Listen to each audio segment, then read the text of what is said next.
place. It had to be epic. Love that sweater. It's a good sweater. Hey everyone, my name's Jeffrey. I've been talking to you a lot. I'm going to introduce my buddy, Dana.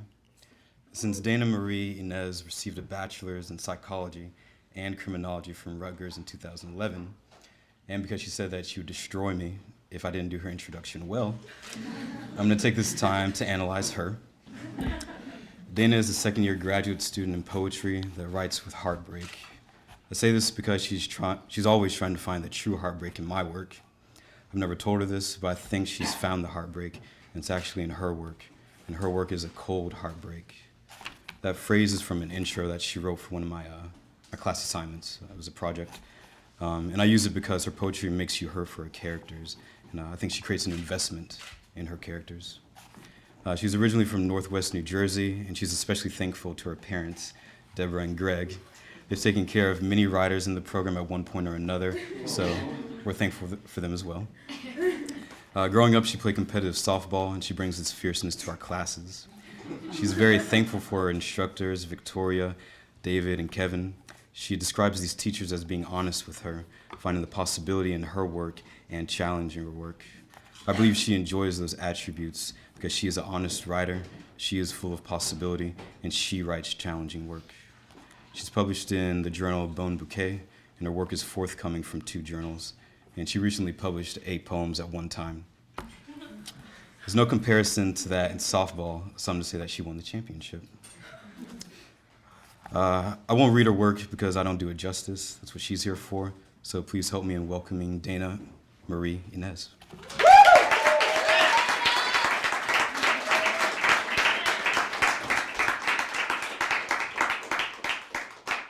Thank you, Jeffrey. I would like to thank my parents, and I'll tell you a specific reason why, because they co-signed the loans that allowed me to be at this illustrious event. If not for them, wouldn't be here.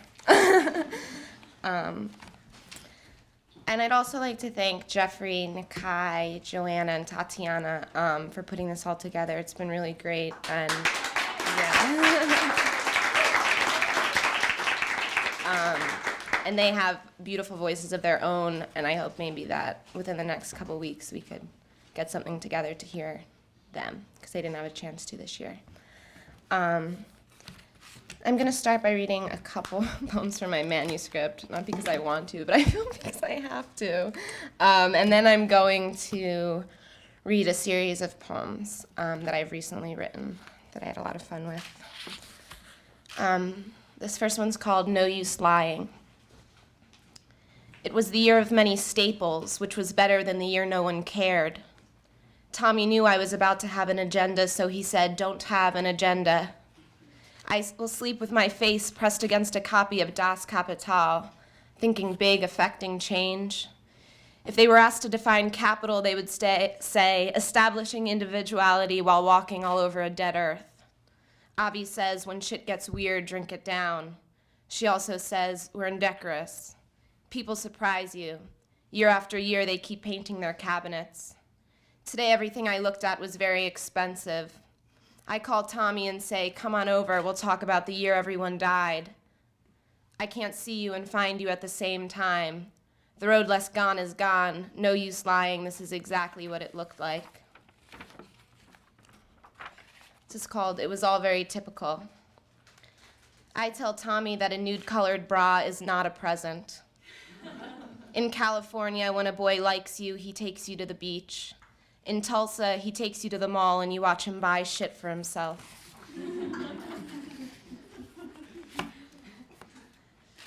Okay, this is the last one. This is called The Anxiety of Influence. Tommy says when people die, it's the air around them that does it. Avi's got intentionality written half across her face, half across someone else's. If it's considered stealing, we're sorry. If it's not, we're still a little sorry. If we find it hard to follow a system, we'll exist half across our own morality and half across someone else's. The whole country keeps borrowing our moral code. When it was the year of infidelity, it was probably no worse than the year no one cared.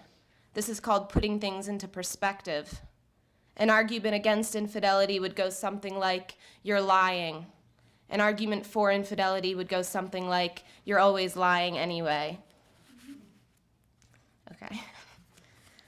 This starts this series of poems. I'll just pause maybe in between.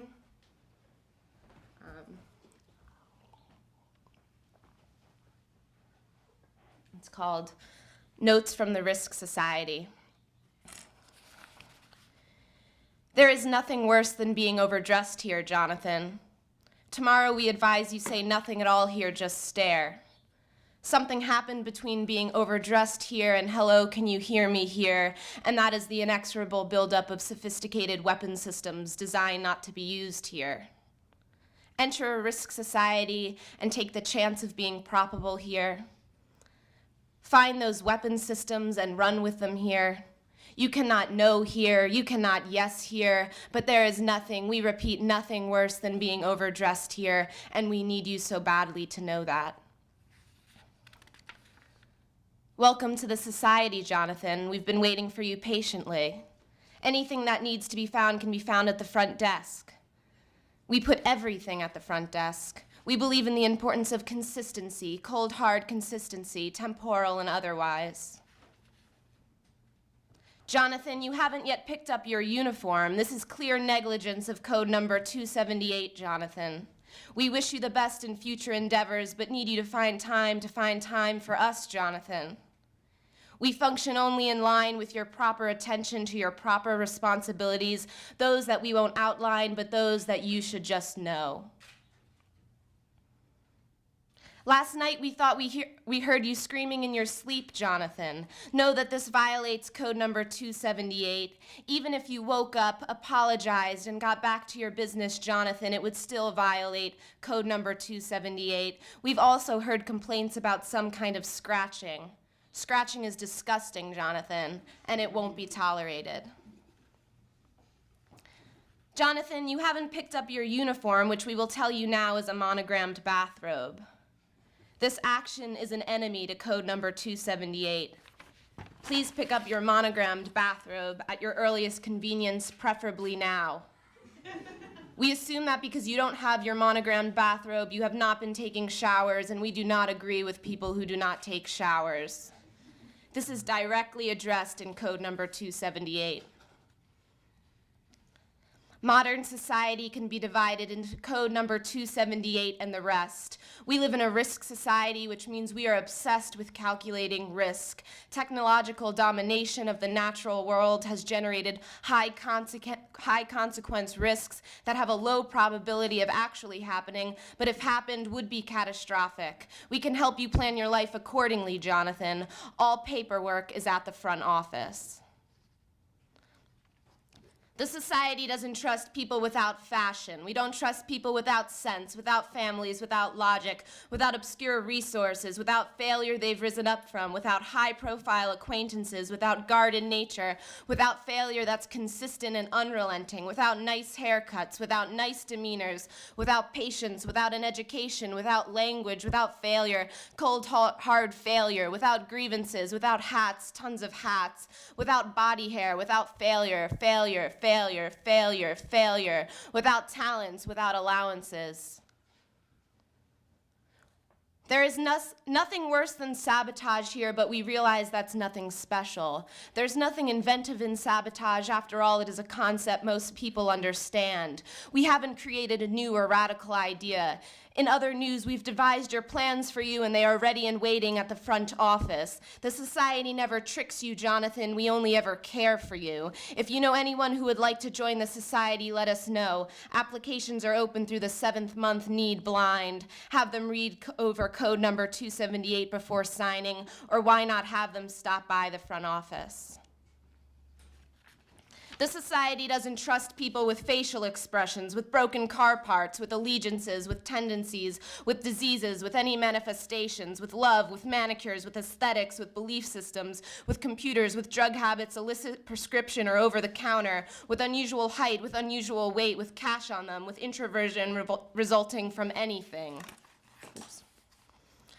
We hear you, Jonathan. We understand that code number 278 is strict in its policies, but Jonathan, if it is not supposed to be like this, then how exactly is it supposed to be, Jonathan? You're getting too good-looking, Jonathan. The society is against good looks and is also against getting at anything. And yes, we understand that we are projecting ourselves onto this situation. We are unabashed. We are going to use our mentality to work through this.